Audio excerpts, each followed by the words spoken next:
Cinquième vidéo, la plus importante, comment combiner tous, qu'est-ce que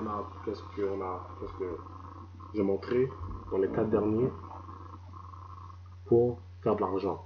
Ok? Parce que moi, qu'est-ce que je propose, c'est toutes les 4 dernières vidéos dans une stratégie. Ça a l'air beaucoup, mais c'est presque, ouais, c'est quand même beaucoup, mais c'est presque rien. Ok? Parce que c'est de la répétition. Ok? C'est de la répétition. Bien sûr, tout ce que j'ai montré, pas tout s'applique pour chaque position. Mais chaque position, on va essayer d'avoir le plus possible pour être sûr de notre position qu'on a pris. Ok? C'est vrai, j'ai oublié de parler des lignes H4, des zones H4. Ok. Les zones H4, pourquoi j'utilise, c'est pour prendre des positions ou pour prendre pour sortir des positions. Ok? Ce que je veux dire par là, ça serait, c'est des lignes comme support résistance, mais que je fais à partir du time frame d'H4.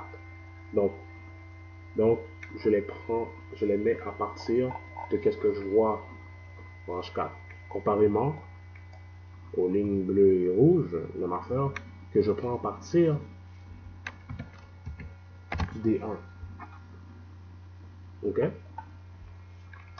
Donc, pour la zone H4, c'est ça. C'est la même affaire, c'est résistance support, mais que je fais à partir de H4. Ok? Donc, comment je combine tout ça? Ok? Je prends des exemples. Oh, j'ai oublié de mettre le RSI aussi. Ouais, le RSI aussi. Ok? Donc, comment je combine tout ça? C'est ça le plus important. Comment tu combines tout ce que tu as appris? Ok? Donc, ok, regarde pas. Ok, on s'en fout de la ligne noire là, ici. Je teste de quoi avec. Ok? Donc, comment je combine tout ça? Ok. Donc, comment je combine tout ça? Je prends un exemple de position que j'ai pris. Hein, comme ici. Ok? Ah non, je n'ai pas besoin. Est-ce que j'ai besoin de ça? J'ai enlevé de quoi? Je sais pas. Ah, je vais l'enlever. Puis quand je l'aurai besoin, je vais le remettre. Ok? Donc, comment je combine tout ça? Avec tout ce que j'ai appris, comment je fais de l'argent avec? C'est simple. Ok? Donc, divergence, support résistance, ok? Tendance, euh, fondamentale, hein? Nouvelle, puis c'est pas mal ça. Ok? Pas mal d'historique, de, de, de position. Ok? Mais bon, comme on voit, c'est simple mais compliqué en même temps. Ok? Ça serait ici. Moi, je trouve des zones où on a le retournement ou des zones où on a la continuité. Ok? Donc, les zones de retournement, ça serait comme ça. Hein? Ça serait comme je vois ici. On augmente, on continue. Arrivé ici, qu'est-ce qu'on a? Divergence. Hein? Le cours reste pareil, environ. On a une ligne de résistance en H4 qu'on peut confirmer avec le passé. Est-ce que je vais aller dans le passé? Ouais, comme on voit ici, résistance, résistance, résistance. Bon, je vais pas aller plus loin parce que ces lignes-là, c'est les mêmes que j'utilise depuis longtemps. Donc, ouais. Et comme on voit, bon, ça qui on voit, résistance. Parce qu'on monte jusqu'à temps on arrive à la ligne. Ok, quand je sais c'est une zone, mais c'est une ligne que j'utilise en zone. Ok, je sais pas pourquoi. Mais bon, c'est une zone. Ok, parce que c'est mieux que la ligne. Parce que une zone, c'est plus précis. Ok, mais c'est comme une ligne. C'est juste, je vais pas te mettre la ligne bleue et rouge parce que j'en ai déjà. Donc ça serait très mélangeant pour moi. Ok, donc j'ai mieux le mettre en zone. Je reviens. Donc, comme on voit ici, arrivé ici, on voit divergence. Qu'est-ce que ça représente la divergence? Ça représente un renversement. Là, on a une divergence haussière. Donc, comme on voit, on augmente. Là, on arrive ici, on reste stable et ça diminue. Tu veux dire, et bien sûr, déjà, on a la résistance. Donc, ça nous montre qu'on va diminuer. Donc, on a, bien sûr, pour qu'une position soit sûre, il nous faut des confirmations. Donc, on a résistance. Ok. Si je vais en D1, on a quoi? Bon, on a les 15. Attends, c'est le même. Je ne sais même pas si c'est le même chart. Non, ouais, c'est le même. Ok. Donc, on a résistance, divergence. Et on a le overbought. Ça veut dire, on peut vendre. Ok. Comme ici, ça serait présentement, je dirais. Comme ici, qu'est-ce qu'on a? On a divergence, zone de résistance. Depuis ici, on est overbought. Donc, bon, bien sûr, moi, qu'est-ce que j'attends? J'attends le vitesse pour se placer, un meilleur placement. Comme ça, je peux prendre la vente. Donc, déjà, ça serait encore une meilleure divergence. Donc, ça j'attends. Donc, ça serait un sell. J'essaie de combiner toutes. Ok? Comme ici, ça serait même affaire, divergence. Bon, ça serait plus résistance. Ça serait plus résistance en D1. Ok? Donc, là, il faut savoir résistance, la différence entre D1 et H4. C'est mieux de placer ses positions sur une résistance ou support en D1. Pourquoi? Parce que H4, il y a plus de possibilités que ça ne marche pas. Parce que c'est à chaque 4 heures. Puis que en D1, c'est à chaque jour. Ok? Donc, comme on voit ici, en D1, là on a la résistance. Donc, on peut vendre, puis aussi on est oversold. Désolé, overbought. Donc, on peut vendre. Bon, est-ce qu'on avait quelque chose d'autre ou c'était pas mal ça? Comme ici, même affaire. Ici, ici, comme on voit, divergence. Hein, on a la divergence donc. Et déjà on est overbought. Donc, on peut vendre. Hein.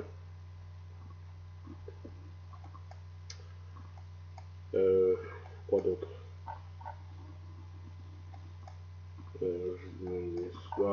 Je vais revenir sur cet exemple-là. Comme on voit, divergence, résistance, on vend, même affaire, résistance, on vend, même affaire, résistance, on vend. Ok, pourquoi là je dis juste résistance, on vend, résistance, on vend?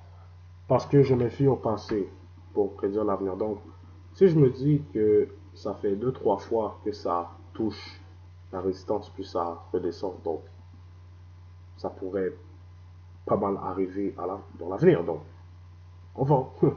Ouais, des fois c'est plus simple parce que c'est sûr que si ça fait l'affaire 4-5 fois en même pas 2-3 jours, je le reprends, tu vois.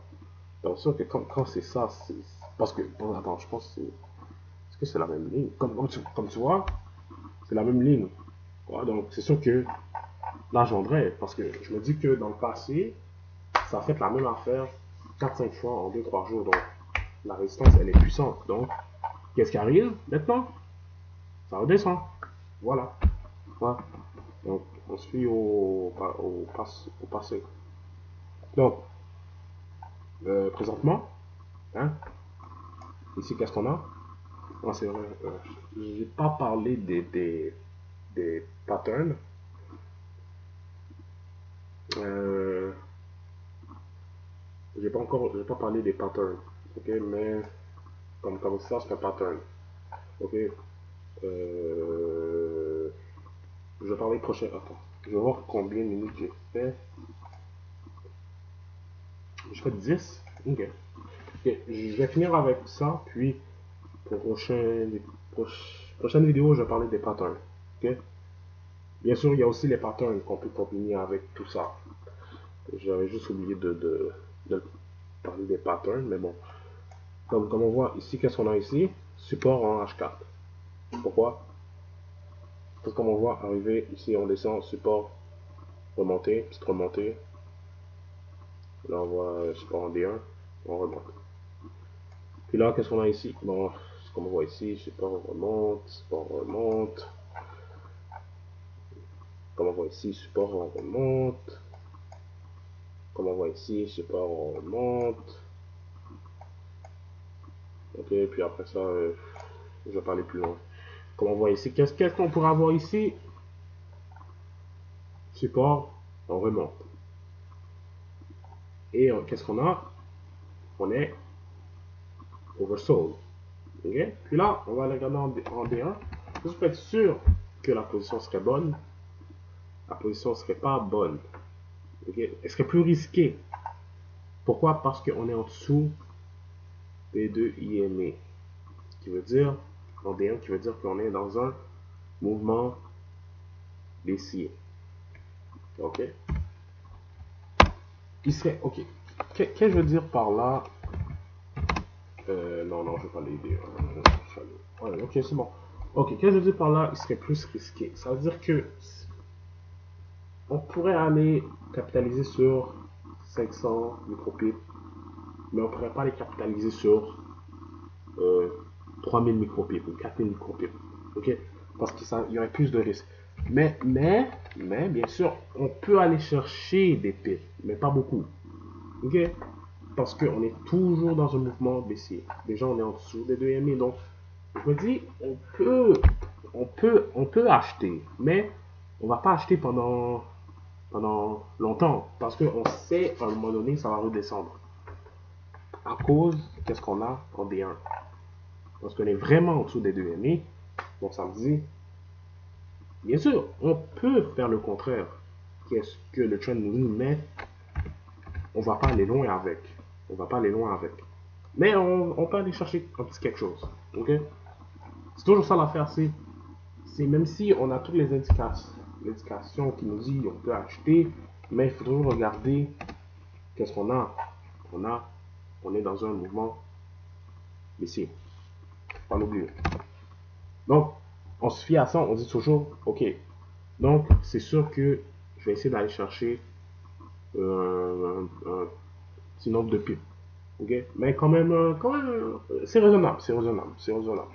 Parce que là, l'affaire, c'est qu'on peut mettre plus de lot, qu'on va chercher moins de pips. Ok?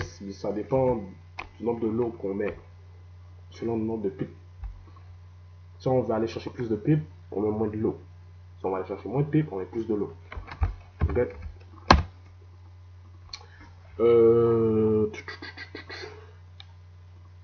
Bon, quoi d'autre? Comme on voit ici, divergence. Hein? On voit ici. Ça commence quoi? Ici. Donc, comme on voit, on augmente, mais on a une baisse qui diverge. Donc, ça diminue. Puis qu'est-ce qu'on a ici? On a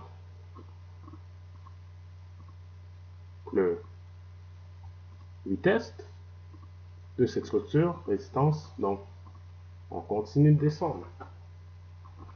Puis aussi, ça aussi, c'est un pattern. Prochain épisode, prochaine vidéo. Correct? Puis, comme on voit ici, si on se base aussi là-dessus, mais comme on voit, si on brise résistance, on va aller plus bas. Là, je parle du D1. Hein? Si on brise la résistance du D1, on va aller de plus en plus bas. Ok? Puis aussi,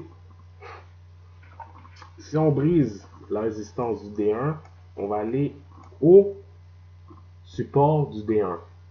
OK? Mais, comment je peux dire ça? Des fois, c'est bizarre. OK? C'est comme...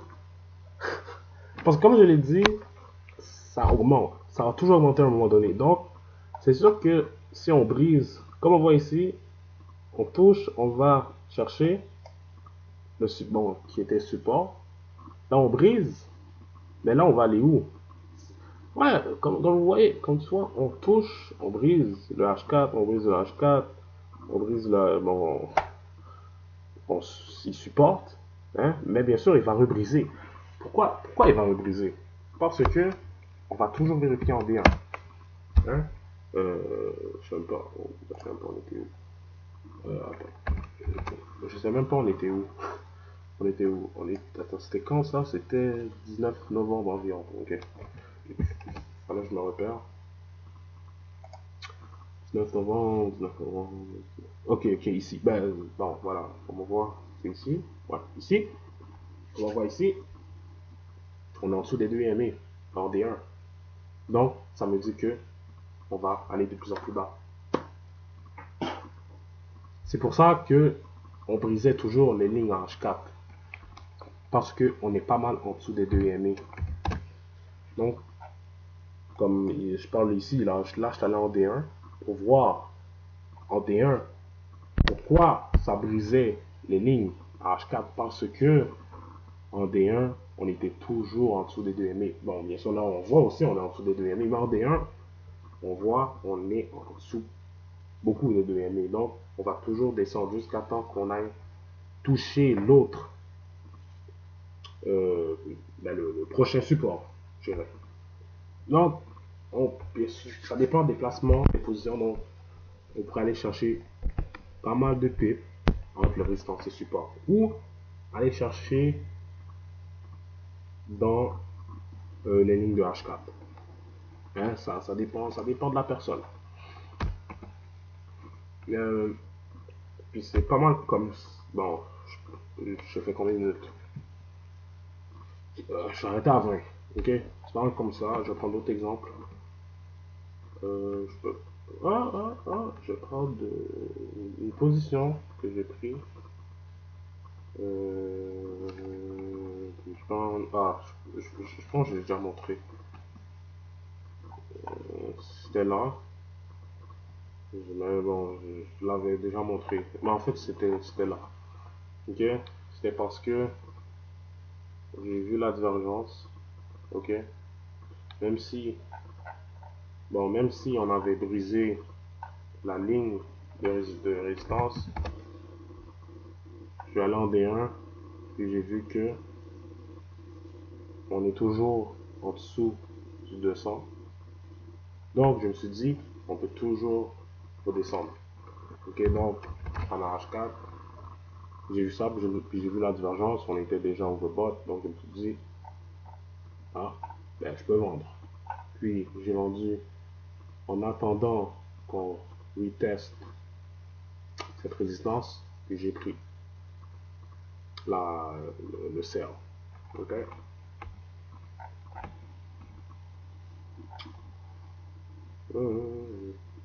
Donc, ici, qu'est-ce qu'on pourrait dire pour USD CAD ici? On pourrait dire que arriver sur cette ligne de support, désolé. Déjà comme on voit, on n'a pas la divergence, mais on arrive à une ligne de support. Donc, on attend qu'est-ce qui se passe ici, puis on peut prendre un achat, un buy, mais on va toujours regarder en D1 qu'est-ce qui se passe. Comme on voit, on, on est toujours dans un uptrend, bon, bien sûr, on n'a pas encore complètement, donc à cause de la ligne de support, on pourrait augmenter un peu. Ok, puis, ok, bon, dernier, je vais trouver un dernier. Ok, gold, oh, donc comme on voit ici, On n'a pas encore la divergence. Bon, on est overbought, mais je vais aller en D1. Bien sûr, on est pas mal en haut des deux IMA, même si en D1 on est overbought. Mais j'aime mieux attendre à la ligne de résistance en D1 pour être sûr que je pourrais vendre. Quand j'ai dit c'est mieux d'attendre le D1 parce que c'est chaque jour, tu vois. Ok, puis c'est pas mal ça.